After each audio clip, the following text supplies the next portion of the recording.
આપ જોઈ રહ્યા છો i7 ન્યૂઝ ગુજરાતી। હું છું પાયલ બામભણિયા। તો જોઈએ આજના મહત્વના સમાચારમાં। દાહોદ જિલ્લાના સિમગઢ તાલુકામાં આજે ગુજરાત રાજ્યના મુખ્યમંત્રી ભૂપેન્દ્રભાઈ પટેલના હસ્તે દાહોદ જિલ્લામાં ₹313.99 કરોડના ખર્ચે વિકાસના વિવિધ 55 પ્રકલ્પોના લોકાર્પણ અને ખાતમુહૂર્ત અને ભૂમિપૂજન માનનીય મુખ્યમંત્રીના વરદ હસ્તે કરવામાં આવ્યું। દાહોદ જિલ્લાના સિમગઢ તાલુકામાં ગુજરાત રાજ્યના મુખ્યમંત્રી ભૂપેન્દ્રભાઈ પટેલ દ્વારા દીપ પ્રાગટ્ય કરી અને કાર્યક્રમને ખુલ્લો મૂકવામાં આવ્યો હતો।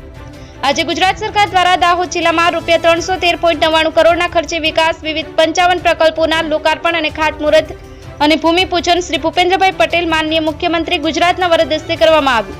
તેમાં દાહોદ જિલ્લાના કલેક્ટર અને જિલ્લાનું વહીવટી તંત્ર, ગુજરાત વિધાનસભાના ઉપાધ્યક્ષ શ્રી જેઠાભાઈ ભરવાડ, પૂર્વ કેન્દ્રીય મંત્રી અને સંસદ જસવંતસિંહ ભાભોર, શિક્ષણ મંત્રી કુબેરભાઈ ડિંડોર, કૃષિ અને પંચાયત મંત્રી બચુભાઈ ખાબડ, ફતેપુરા ધારાસભ્ય રમેશભાઈ કટારા, ઝાલોદ ધારાસભ્ય મહેશભાઈ ભુરિયા, દાહોદ ધારાસભ્ય કનૈયાલાલ કિશોરી, ગરબાડા ધારાસભ્ય મહેન્દ્રભાઈ ભાભોર, લીમખેડા ધારાસભ્ય શૈલેષભાઈ ભાભોર, જિલ્લાના પાર્ટી પ્રમુખ શંકરભાઈ આમલિયાર, જિલ્લા પ્રમુખ કરણસિંહ ડામોર, પાર્ટીના તમામ હોદ્દેદારો અને નામી અનામી કાર્યકરો વિશાળ સંખ્યામાં હાજર રહ્યા હતા।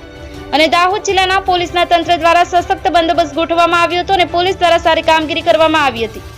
સંવાદદાતા નિલેશ વસૈયા સાથે કેમેરામેન કિરણ પટેલ, i7 ન્યૂઝ ગુજરાતી રમેશ સત્યની સાથે।